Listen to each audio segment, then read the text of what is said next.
Hallelujah! So, this time po, allow me to share po, sa biyaya tabag ng Diyos, gamitin po ako ng Panginoon, i-share ang the Jezebel Spirit. Ayan.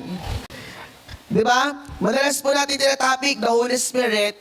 Sometimes we believe that ang buhay po natin, nung tinanggap natin si Jesus Christ, bilang ay tinanggap na rin natin ang Holy Spirit.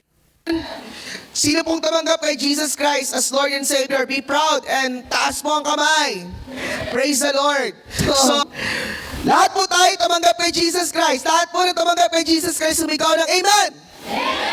So lahat po tayo tumanggap kay Jesus Christ. And be proud of it. Kasi tayo po ay nagkaroon ng buhay na walang hanggan. At ang sabi ng Bible, ang sino lang sumampalataya kay Jesus Christ, ang binigyan niya ng karapatang maging anak ng Diyos. So hindi lahat ng tao ay anak ng Diyos. Ang anak lang ng Diyos ay ang sumampalataya kay Jesus Christ. At ikaw yun. Amen? Sabihin mo nga sa iyong katabi, ikaw yun. At nung tumanggap tayo kay Jesus Christ at naging anak tayo ng Diyos, tayo po ay puspos ng banal na Espiritu Santo. Pero we must be aware po about the Jezebel Spirit. Sometimes po ito po ay kumukunyabit sa ating mga katawan minsan. Or baka meron ka nito na baka meron tayo nito. We must examine our hearts right now to remind us, baka meron na akong Jezebel Spirit. Pero this time po, this morning, ay alamin po natin ang maigi. Ano po ba yung Jezebel Spirit na sinasabi ni Pastor? Ito ba'y totoo? Ito ba'y kwento lang? Ito ba'y kwentong barbero lang? Ito ba'y isang alamat lang na parang sinasabi lang po ni Pastor? So the Jezebel Spirit po ay biblical. Ito po yung nangyari at ito po ay talagang naihayag po. Well, actually po mamaya, maaas mo kayo sa i-share ko pa po. The Jezebel Spirit, sabi po ng Revelations chapter 2 verse 20, ngunit ito ang ayaw ko sa iyo, pinapayagan mo si Jezebel, ang babaeng nagpanggap na propeta, na turuan at nilangin ang aking mga lingkod, upang makiapid at kumain ng pagkaing inihandog sa mga Diyos-Diyosan. Could you imagine po, that this verse is from Revelations chapter 2 verse 20. Yung verse na binasa po natin ay mula sa pahayag. Meaning to say, ito po ay nangyayari or recently, pwedeng nangyayari sa mga churches. Pwede itong nangyayari sa mga Kristiyano sa kasalukuyang panahon na meron silang Jezebel Spirit. Amen? Ibig sabihin po, meron talagang base sa Revelation chapter 2 verse 20, meron talagang tinatawag na Jezebel Spirit. Kapag mag-aaral po kayo sa Bible School ng Demonology, pag sinabi pong Demonology po ay pag-aaral ng mga demonyo. Pastor, pinag-aaralan pala sa Bible School ng demonyo. Opo, may angelology nga pag-aaral ng mga anghel. Pinag-aaralan din po namin ng Demonology. Kailangan po nating isurrender sa Panginoon. Amen. Baka hindi na tayo aware na ito pala ay nakakunyabit na sa ating mga espiritu. Baka hindi tayo aware na meron na pong injection ng kaaway dito po sa espiritu na ginagawa ho ng kaaway sa buhay natin. Sino po ba si Jezebel Spirit? Who or what is the Jezebel Spirit? Konting kwento lang po. Okay. Sino po ba si Jezebel? Si Jezebel po siya po ay anak ni Ethel, na siya po ay hari ng Edom, ng Sidon during that time. So hindi po siya Israelites. Ito po ay mababasa nyo sa 1 King o sa unang mga hari, kapitulo 18 hanggang 21. Ayan. Ito po ay mababasa nyo sa 1 King, chapter 18 to 21. Lahat po ng mga mata, lahat po ng tenga ay makinig po sa kay Pastor Harold. Sa pamamagitan po ng aking buhay, gamitin po ako ng Panginoon. Siya po ay napangasawa ni King Ahab. Si King Ahab po ay isang Israelitang hari. At si King Ahab po ay naniniwala at sumasamba sa Diyos na buhay. But sad to say, nung napangasawa niya po si Jezebel, ay nagkaroon po ng nakalulungkot na pangyayari. Nawala po ang pagsamba ni King Ahab sa Panginoon na Diyos na si Yahweh, si Jezebel po ang nagpaunlad ng pagsamba kay Baal at kay Azar sa Diyos-Diyosan. So, siya po ay naging powerful na reyna at nag-self-proclaim na siya ay propeta. Alam mo po self-proclaim? Yung, parang ganito lang yan ako pastor ako. Pero kahit hindi naman siya pastor. May ganun po Marami pong pastor-pastor, kaya impostor. Diba? Maraming self-proclaim, pastor ako kasi nakapag-preach ako, pastor agad ako. Pag nakahayo ka lang ng isang beses, pastor ako. Ganon. So sinelf-proclaim niya ang sarili niya. Si Jezebel po ay naging powerful kasi pinaportahan niyo ni King Ahab. At kung iisipin mo lang maigi, si King Ahab, isang believer ng Diyos na buhay, na-deceive ni Jezebel para sumamba sa Baal at sumamba ho sa Diyos-Diyosan na si Azar pa po. And that is really, really horrible and sad na pangyayari ho sa kasaysayan ng Israel. Why? Nung pinauunlad ni Queen Jezebel ang pagsamba sa Diyos-Diyosan, ay nineglect ng Israelites ang pagsamba sa Diyos na buhay. Mas sinamba or mas sinunod ng mga Israelites si Queen Jezebel na instead na sambahin nila si Yahweh, sinambaho nila Diyos-Diyosan. Minanipulate ni Queen Jezebel ang mga Israelites. And imagine ho, dapat ang supposed to be, in reality, si King Ahab ang masusunod sapagkat siya ang hari. Pero hindi si King Ahab po ang nasunod. Ang nasunod po ay si Queen Jezebel. At grabe ang manipulation ni Queen Jezebel. Ito pa po ang pangyayari. Pinapatay ni Queen Jezebel, ni Reyna Jezebel, ang propeta ng Diyos. Marami siyang pinatay na propeta ng Diyos. Halos lahat. At meron lang isang propeta ang nabuhay. At yun po ay si Elijah. Kung ginawa ni Elijah para kamanghamangang nangyari ho, hinukay niya ang lupa, may tubig pa. Imagine paano mo magkakaapoy na may tubig pa. Nung nanalangin mo si Elijah, bumaba ang apoy at nakahandog ang mga toro. At mula doon, pinakita ni Elijah na ang Diyos na pinaglilingkuran niya ay Diyos na buhay at makapangyarihan. Pwede po bang palalakan natin ang Panginoon? At yun din po yung Diyos na pinaglilingkuran natin. Well, actually, 450 prophets ang kalaban ni Elijah. Alam niyo po during that time, si Baal po, nagpe-perform din ng miracle.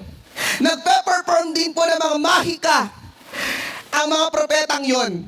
Kaya namamangha din ng mga tao. Grabe, mga magicians. Katulad ko ngayon. Marami po ngayon, mga magulang kapag sa pananampalataya, hindi porket gumaling sa Diyos galing. Hindi porket, hindi porket pinagbalak sa Diyos galing. Be aware about it po. Nangyari na po yan sa panahon ng Old Testament. Amen? Pag hindi sa makabibliyang kaparaanan, hindi po yan galing sa Diyos. Kung may bulong at mga kung ano-ano mangkwek-kwek at mangtakwa na mayroon po, hindi po galing yan sa Diyos. Kung kayo ho ay naniniwala sa anting-anting agimat o ano pa man ho, hindi po yan galing sa Diyos. Yes, pwede po yan magkaroon ng mahika. It's not, hindi ko po sasabihin himala dahil ang himala ay galing sa Diyos.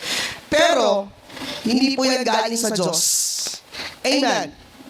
Amen. Ulitin ko po, pag hindi sa makabibliyang kaparaanan, hindi po yan galing sa Panginoon. Baka meron pa po rito na naniniwala sa iba't ibang uri ho ng mga salamangka at mga bulong-bulong at latin-latin at kung ano-anong mga tawas-tawas, isuko nyo yan sa Panginoon. Hindi yun nakalulugod. It's part of Jezebel's spirit. Parte po siya ng Jezebel's spirit. Ito po yung nangyari. After po niyan, ay lalong nagalit si Queen Jezebel at halos hanapin niya si Elijah para patayin. Ang ginawa ho ni Elijah, pumunta sa kagubatan, hindi po nahanap si Elijah ni Queen Jezebel. Lalo pa pong naging masidhi ang galit ng reyna. Ano pong ginawa niya? Grabe ho, manipulate niya ang mga Israelites. Pinasamba niya kay Baal. So marami po lahat po ng mga Israel sumamba kay Baal. At meron pong isang pagkakataon, malapit to sa kanilang templo, meron pong taniman ng ubasan. Nang may pagmamayari ho ay si Nabot. Ayan. Sinabot po ay kinausap ni Ahab. Sabi ni Ahab, ang asawa niya, gusto kong gawin yan, garden. Bakit ko po ito kinikwento? Kasi para hindi po kayo malito mamaya sa mga sasabihin ko. Ito na po, si King Ahab po ay, lahat po ng sinasabi ko ay nasa Bible ho. Unang Hari, chapter 18 to 21. Sinasummarize ko po ngayon. Do you understand po? Amen. Sige po. Gusto ni King Ahab na naging hardin ang ubasan ni Nabot. Ang ginawa ko sabi mo ni Nabot, hindi pwede kasi itong ubasan na to ay galing pa sa aking mga angkan. So nalungkot si Ahab, pumunta kay nagpabebe kay Jezebel. Ayan. Nagpabebe, lumapit kay Jezebel. Hindi ako pinayagan ni Nabot. Nakunin ng yung ubasan namin nating garden, ayaw asawa ko. Siyempre, di ba? Kahit mga lingkod ng Diyos, minsan, ang kinababagsak ng pastor, asawang babae. In the history po ng mga pastors, minsan maayos ang lalaki, babae ang nakasira, bumagsak ang church. It's the reality of mga lingkod ng Diyos. Ito na po. Pinasagway ko pa, no? Parang ano din eh, no? Ayan. Saan ba ako? So, pinagplanuhan ni Queen Jezebel ang pagpatay kay Nabot. Alam niyo po ang nangyari? Sinulatan niya si Nabot na kapag hindi binigay, yung lupain ay papatayin siya. At nagkaroon ng dalawang saksi, na pula ang saksi. Imagine niyo po yung manipulation at kasinungalingan, ha? May dalawang saksi ho na pinaratangan si Nabot na minura ang Diyos na Baal. At that time, pag minura mo at hindi ka respeto kay Baal, patay ka. So nagkaroon po ng dalawang saksi. Kaya ang nangyari ho kay Nabot, patay. So nagtagumpay na naman si Queen Jezebel. Kaninong pakana? Kay Ahab po ba? Ang pakana kay Queen Jezebel. Ganun po ka-power po ng spirito ni Queen Jezebel. Diba? At kung mairema yan, mailagay sa Revelation chapter 2 verse 20, anong klaseng espiritu meron si Jezebel ho na pwedeng mangunyabit sa katawan ng mga Kristiyano until now? Amen? At taas mo yung kamay. Sige po. Taas mo kamay, sabihin mo, wala ako dito. In Jesus' name. At ito po ang nangyari. Nung namatay po si Nabot, ay pumunta si Elijah at pinrapesay ang ito na. Kasama po ang isang opisyal ay pinuntahan po nila si Queen Jezebel. Nilusob nila. Ang ginawa pa po ni Queen Jezebel, nag-make up pa, nagpaganda pa. At pumunta ho sa terrace. Ayan. Alam niyo po ba bakit siya nag-make up at nagpaganda? Hindi para akitin yung mga kalalakihan.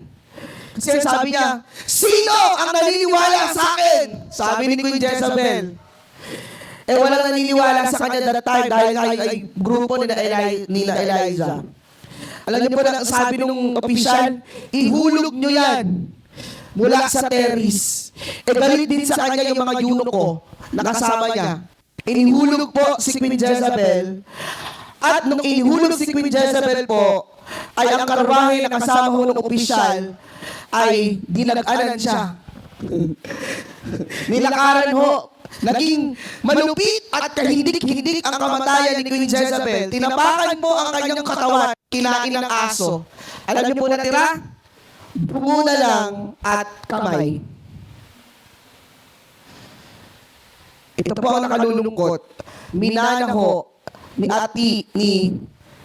Atelia ang espiritu ni Jezebel na anak niya.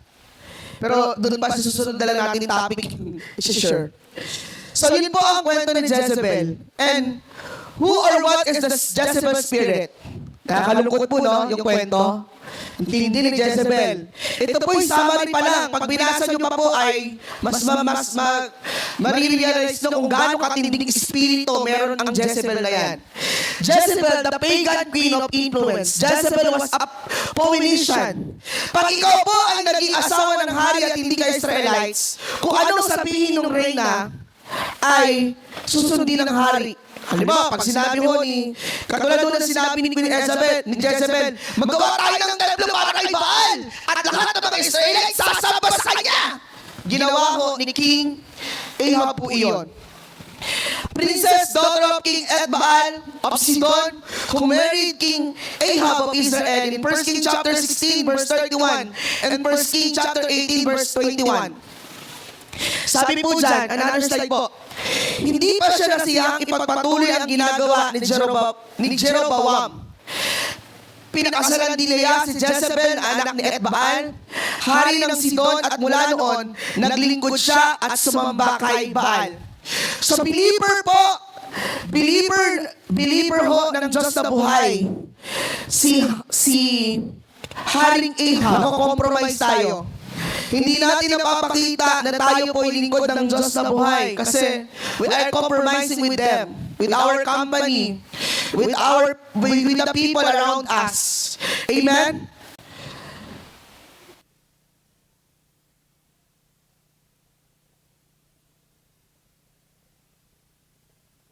Kailan ba kayo mag-aalinlangan kung si Yahweh ang tunay na Diyos, siya ang sundin niyo, at kung si Baal naman, kay Baal kayo maglingkod, hindi umimik ang bayan.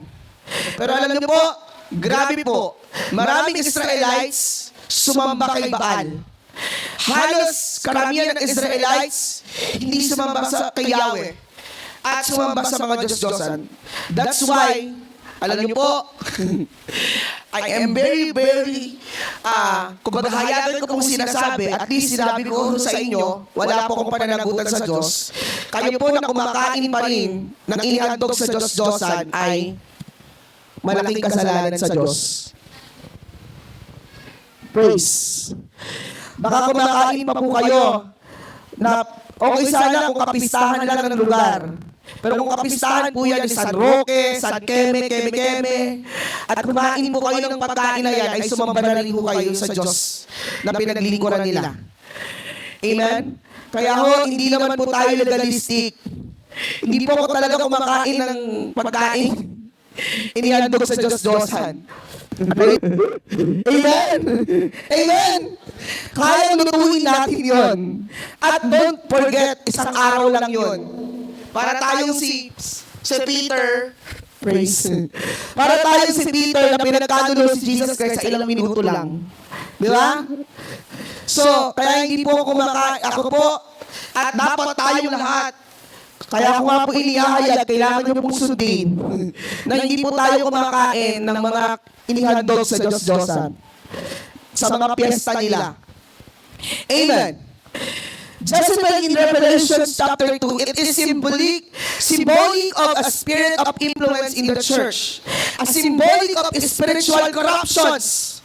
Kaya po inihayag ang Revelation chapter 2 sa church ay nangyayari kasi hanggang sa ngayon.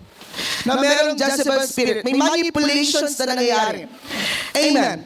Alam niyo po, minsan, ang mga lingkod ng Diyos ang dinadali dito. Minsan, may manipulation spirit. Ako yung pastor, dapat ako masunod. Pastor, dapat, huwag mo kung ano. Nakakita na po ba kayo mga pastor na hindi man lang matouch yung kanilang ano? Yung hindi man lang makamayan ng o kaya naman kailangan pa ng appointment para anuhan si pastor. In other side, it's okay. Pero, ano niyo po, ito po ang titingnan natin. Baka minsan, nagiging Jezebel spirit na feeling mo, you are very powerful, feeling mo, ikaw ang pinakamagaling sa instrumentalist, feeling mo, ikaw lang ang makagagawa ng mga bagay na pwedeng gawin dito sa unahan kahit wala tayo. Kahit wala ang sino man. Amen?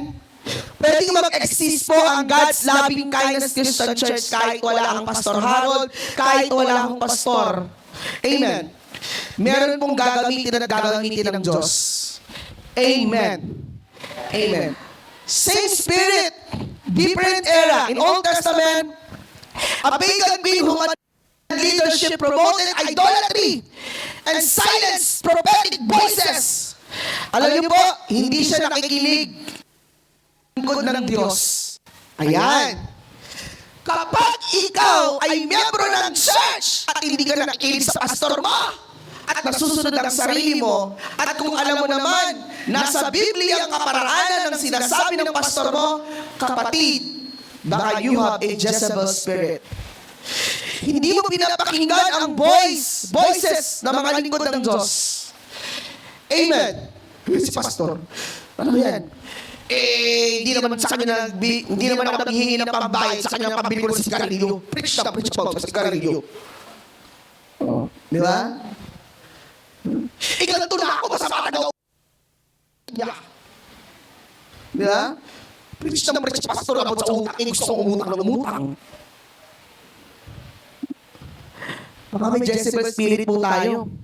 O kaya naman, ay, alam ko na yung pinipreach ni Pas. Para mas magaling pa ako mag-preach sa kanya. Diba? Baka may Jezebel spirit tayo. Ito naman kapatid mo, kapatid. Delikado yan. Sabi mo sa tayo mo, delikado yan. Ayan. Tapos, gusto mong higitan si pastor. Higitan ng leader. Higitan ng sino man. Di ba?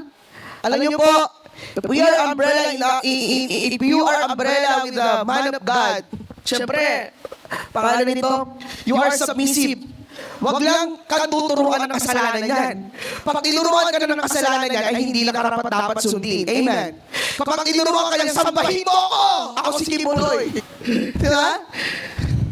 Kapag tinuturo niyan, ay papunta sa dagat-dagat ng apoy ng impyerno, aba. Talagang wag mong sundin. Pero kapag ang tinuturo niyan ay itutuwid ka at yan ay papunta ng kalangitan, kapatid, mapalad ka, may nagtuturo sa'yo. Kasi pag wala nang nagturo sa'yo, ibig sabihin, wala nang pakialam ang Diyos sa'yo. Gusto niyo po bang mawala ng pakialam ang Diyos sa atin? Ha? Yung kahit parang durog ka na, tanggapin mo lang kapatid na, durog ako. Lord, magpapabago ako sa'yo. Si King Jezebel, hindi eh. Hindi, masunod ang gusto ko. Ito yung nais ko, ito yung puso ko, ito yung gagawin ko kasi ito yung nasa puso at isip ko. Kaya si King Jezebel. May manipulated spirit pa. Ano po yung manipulated spirit? Baka, wala naman dito nun, ano? Diba? For example, nagugrupo-grupo sa church, wala namang grupo-grupo dito sa church. Diba? Yung mga closeness sa church. Tapos kung sino-sino pinagkikwentuhan. At ang pinagkikwentuhan ay puro kamalian ng mga katabi, ng mga kung ano-ano. Sabi, wala dito doon. Praise God. Wala dito doon. Minsan, ganito pa, ay si Pastor Harold, sobrang lakas mag-boses, mag-preach pa.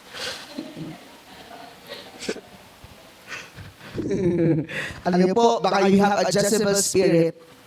Amen? In Revelations po, Revelation, a symbolic figure within the church who misleads believers into immorality and spiritual compromise. Nakakalungkot po ito eh. Nakakalungkot po ito. Alam niyo kung bakit? Maraming churches ganito. May mga pastors pinapakain ng damo ang membro kasi may anointing daw yung damo. Yung pastor, may naano ka sa YouTube. Bawal maglakad sa lupa ang pastor na binubuhat habang nagpipreach. Binubuhat ng Binubuhat ng mga miyembro. Kasi mga miyembro, ang dami, bakit ganito ang dami? Mga hindi ito nagbasa ng Bible.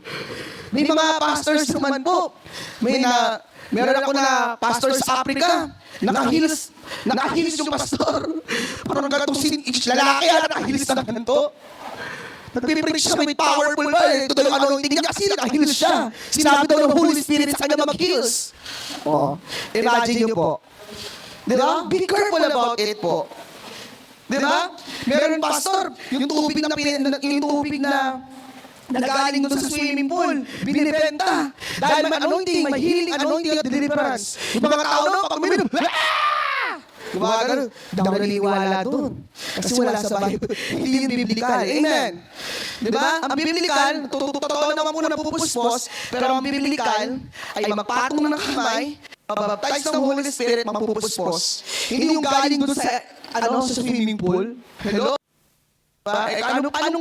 Mamaya kung ano pang meron doon, tapos inumin mo. Di ba? Imagine nyo po, minsan nga po meron pa ako na panood na yung pastor nasa gilid lang, nasa pinakaunahan lang ng stage at bawal tumayo.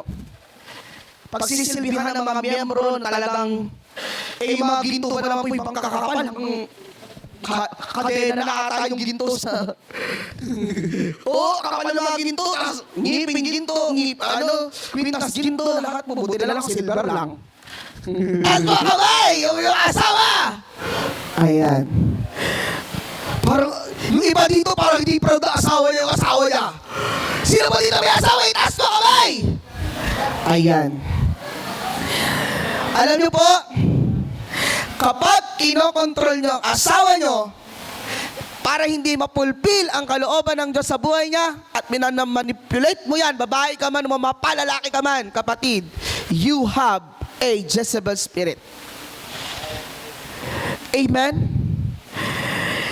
Control and manipulations uses emotional, spiritual, or sexual influence to dominate others. Diba? May mga pastor, ako yung sundin mo. Dapat kung ano sinabi ko, gagawin mo. Alam niyo po, ang pastor, nag-guide. Nag-guide po sila. Kami po nag-guide. Pero, kayo pa rin ang mamimili ng kung ano pong pwedeng i-guide. Amen?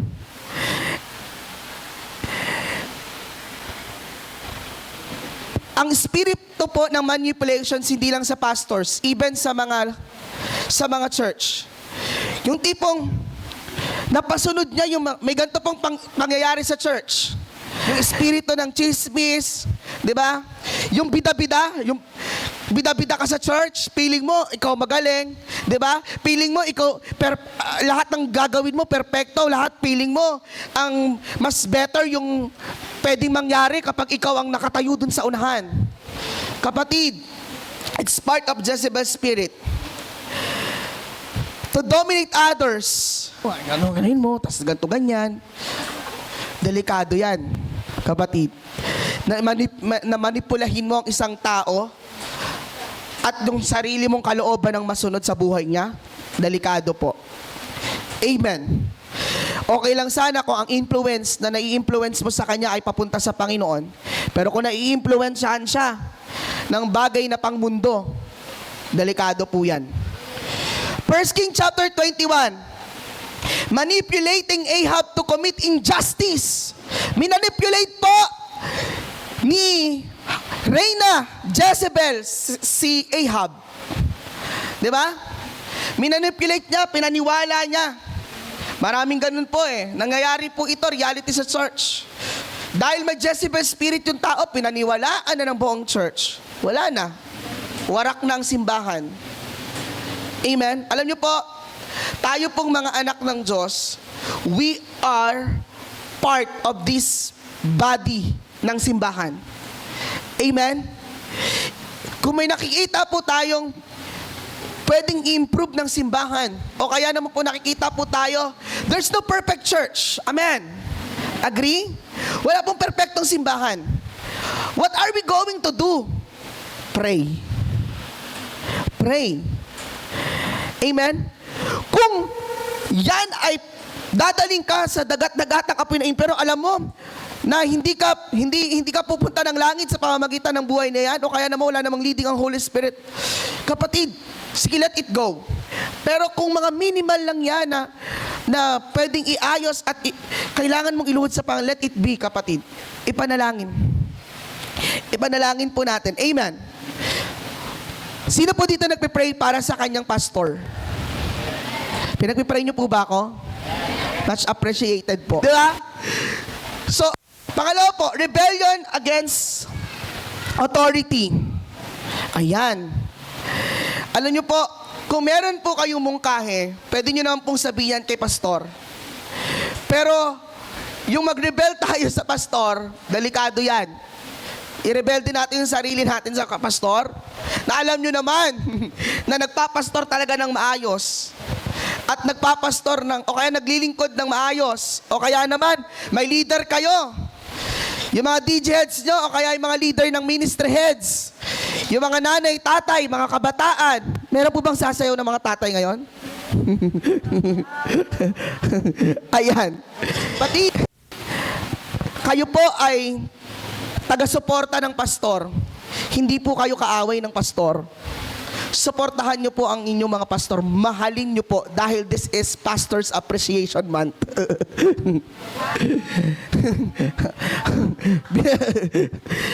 Rebellion against your pastors.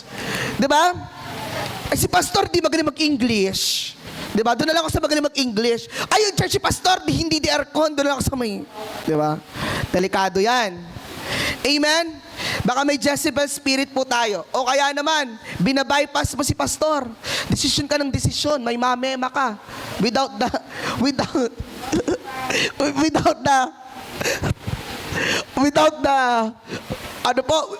the knowledge of our pastors. Kapatid, gagawin mo. Na-experience po ako. Hindi naman doon sa channel na yun meron pong experience, kunento lang na kaibigan ko, di si pastor may edad na. Tapos, preach. May mga sumunod na mga medyo bata-bata kay pastor. Ang ginawa ko niya, gusto niyang palitan si pastor. At, kinasiyahan daw siya ng Holy Spirit, may sinabi na siya daw ang mamumuno. Yung mga miyembro naman talagang sige, palitan mo rin si pastor. Sinabi pala niya ng Holy Spirit. Buhay pa si pastor. Alam niyo po, walang retirement sa paglilingkod. Kayo na nagre-retire na, hindi po trabaho ang pagpapastor. Wala po tong retirement. Kahit dumating po yung pagkakataon na pag nagpipreach lang, unless you must be born. Magpipreach pa rin po ako. Kasi walang retirement sa paglilingkod sa Diyos. Amen? Hates prophetic voices and true spiritual authority. Ang tanong, lahat po ba ng mga pinipreach dito tinatanggap natin o kinukuha mo lang yung gusto mo? Ay, yun ang gusto ko kasi maganda sa pandinig ko eh. Pero yung i-rebuke ka, ay ayoko niyan. Jezebel spirit yan, yung pagbabago ng buhay. Ayoko niyan. Di ba? Kung ano lang gusto mo. Di ba? Ito pa, pag grace, pag about sa blessing, kapag about sa healing, kapag about sa deliverance, kapag ang preaching ay about sa mga kasiyahan, talagang makikinig kay pastor. Pero kapag ang preaching about na sa kasalanan, about na sa impyerno, about na sa pagbibigay, about na kung saan-saan na may sakripisyo, hindi yan makikinig kay pastor. Jezebel spirit. O kaya magpipik lang siya ng verse, ito lang.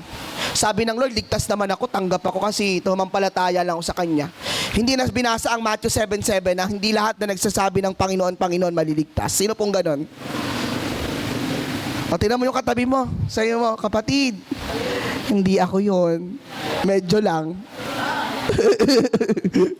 Medyo lang. Hates prophetic voices and true spiritual authority.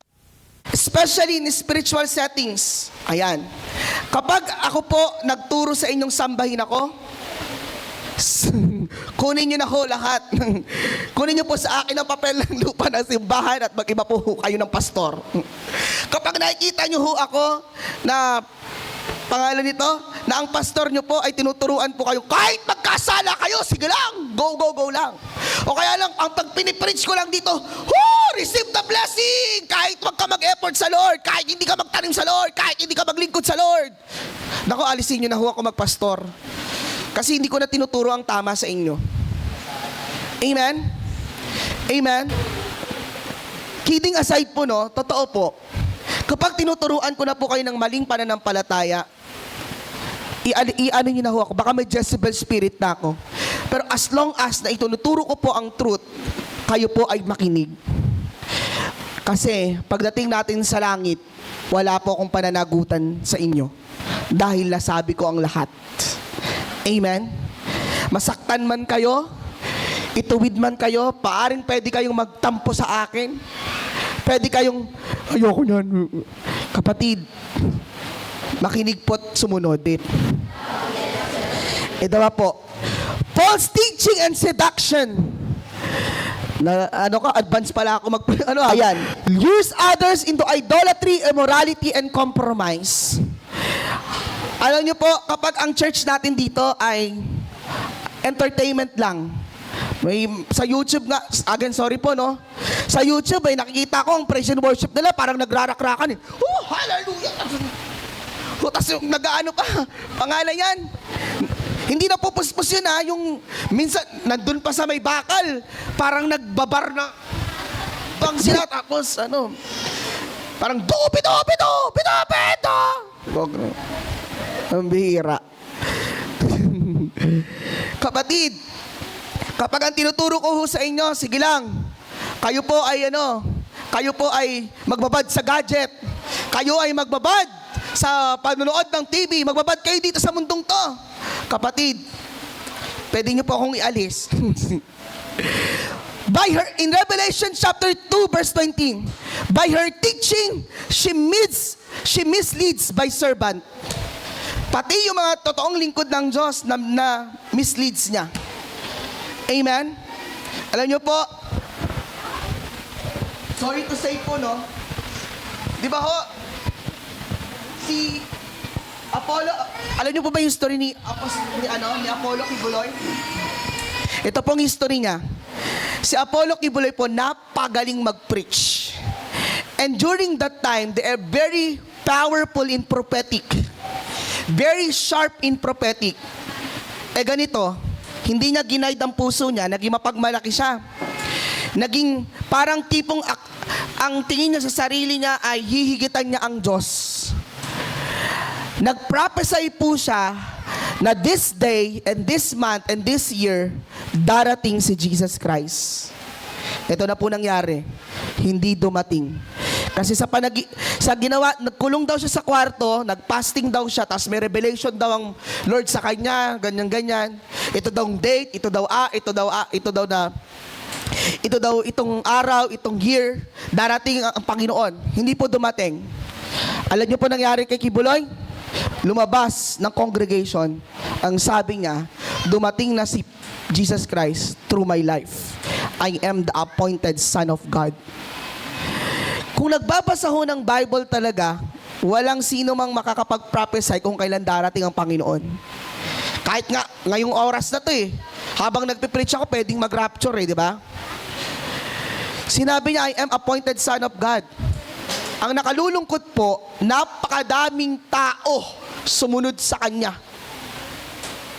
Alam niya, mga miyembro niya, they are very wealthy. Wealthy members. At grabe po sumuport. Imagine nyo false teaching, false prophet, pero kung sumunod kay Kibuloy, napakatindi ho. Kaya ho, gano'n na lamang kaganda ang simbahan nila. Kaya merong sariling jet may sariling airplane si Kibuloy. Kaya marami yung mga US pa nga mga members na sa US. Ang titindi ho, very generous pa. False prophet po yan false teaching pa. Ito nga ang nakalulungkot Ang simbahan na kinabibilangan natin ay nasa tamang pananampalataya, nasa katotohanan. Sinusuportahan po ba natin fully, totally, wholeheartedly ang church? Sinusuportahan niyo po ba ang mga lingkod ng Diyos? Ang simbahan po na kinabibilangan po natin. Baka naman ho, pinag-iisipan nyo pa ang mga lingkod ng Diyos sa ganito na nga nating kalalagayan. Di ba? Na na itayo ang simbahang ito na walang-wala ho. Nagkaroon ng sariling lupa for 8 years. Ang dami mga pastor na mamangha po sa atin. Praise the Lord. Baka pinag-iisipan nyo pa ang inyong mga pastor, nagnanakaw niya ng ikapo. Ay, yung ikapo na binibigay namin, pinanggakain lang ni Pastor, tabangan ni Pastor Harold eh. Uy, may bago na naman si Pastor Harold, ano? Kapatid, ano nyo po? By her teaching, she misleads my servant. Ano nyo, nakakatawa po, no? Pero nawa, you receive kung ano pong binababa ng Panginoon sa umagang ito. Amen? Amen? Imagine nyo po, si Kibuloy, na-misleads niya. Na-misdoctrine niya, na-misteaching niya ang mga miyembro. Pero they are very obedient. Tayo po na nasa katotohanan. Tingnan mo yung katabi mo, sabi mo, talaga bang obedient ka sa Panginoon? Obedient ka ba sa nilagay ng Diyos na lingkod niya? Sinusuportahan mo ba talaga ang simbahan? Talagang, ano po yun?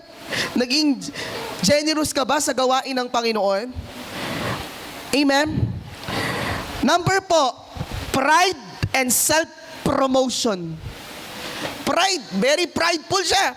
Imagine nyo po, lulusobin na siya ng opisyal at mamamatay na siya.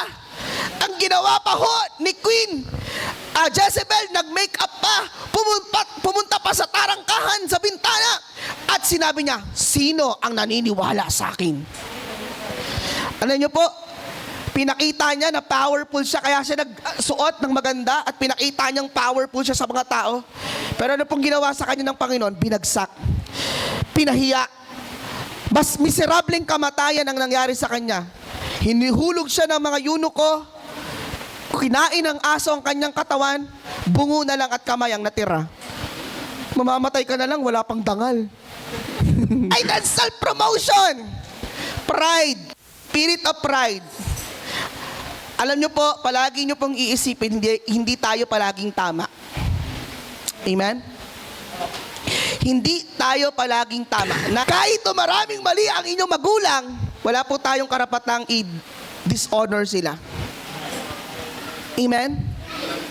Wala pong karapatan ang sinumang mga anak dito na i-dishonor ang parents. Na hindi po respetuhin sila. Kahit napakadami pa po niyang kasalanan. We have to respect them. Pray for them. Hindi ko naman sinabing sumang-ayon ka sa kanila. For example, huwag ka mag-church! Mamamata na to! Doon ka lang! Sasabi mo sa kanya, sasabi mo sa parents mo, ay susundin mo yung parents mo na hindi ka na maglilingkod sa Diyos. Hindi ko sabing ganun. What I am trying to say, baka feeling mo, mas palagi kang mataas sa nanay at tatay mo, mali po yun. Tingin mo sa marami, napakadumi. Ikaw, napakalinis. Ikaw na. Ikaw na. Diba? Another slide po. Calls herself a prophetess, self-appointed, not spirit-anointed.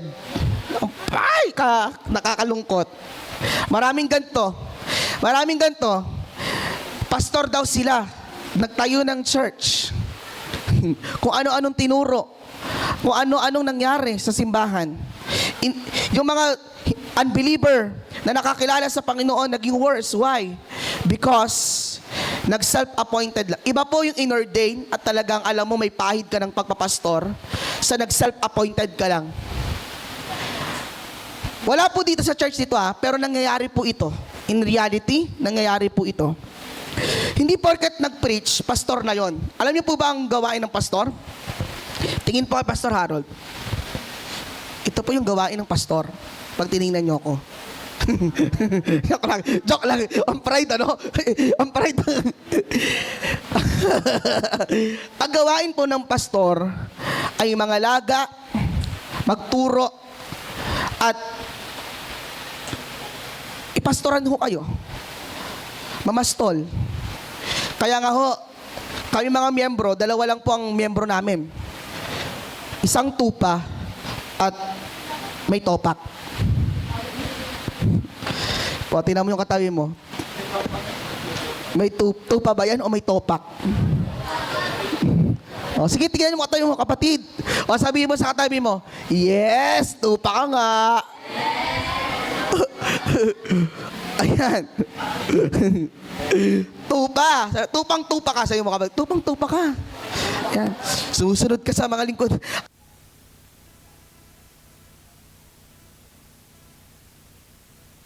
Ayan. Ang mahigitan ng iba. Piling mo palagi kang dapat panalo. Piling mo palagi kang dapat nasa high. Hindi ka pwedeng mahigitan ng iba. Kapatid, it's Jezebel spirit. Ano pa po ang Jezebel spirit? Lastly na lang po. Yung pagsamba ho natin, hindi literal sa mga barbidal, baka yung oras na nilalaan natin may Jezebel spirit na. Nagiging idolatry na natin yung mga ginagawa natin sa buhay. Check our heart. Examine our heart po. Baka nagiging manipulated na tayo, sinungaling tayo. Ano niyo po, kahit simpleng pagsisinungaling lang. It's Jezebel spirit. Dominante tayo, bida tayo, di ba? May idolatrous spirit tayo. Sino may idolatrous spirit dito? Sino magulang dito meron siyang paborito? Hindi po nalulugod ang Diyos. Kapag may paborito kang anak, hindi nalulugod ang Diyos. Sige po, lahat ng mga magulang, tingin po sa kay Pastor Harold. Sa mga magulang ho dito, na meron kayong paboritong anak, or paboritong apo, paboritong ganito, kapatid, rebuke it in Jesus' name. Rebuke it in Jesus' name. Baka maging idolatry mo yan. Hindi mo alam, meron ka ng Jezebel spirit sa puso mo. Amen? Sa mga anak dito, baka may paborito kayong kapatid. Ay, mas paborito ko si ganitong kapatid, mas ano.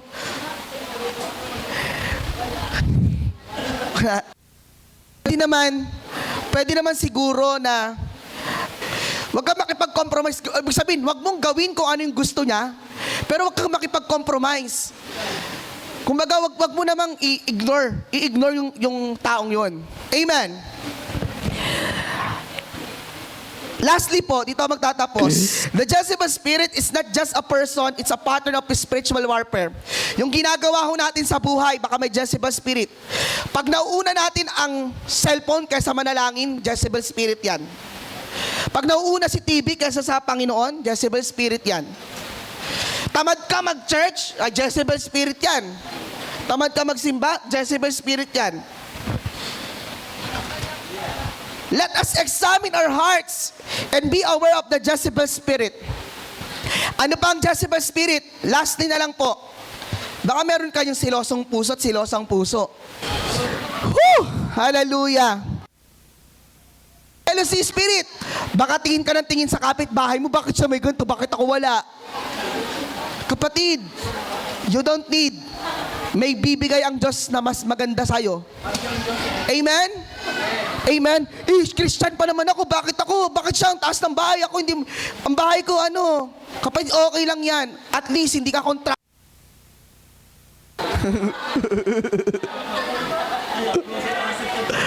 At least, hindi ka contractor, friend.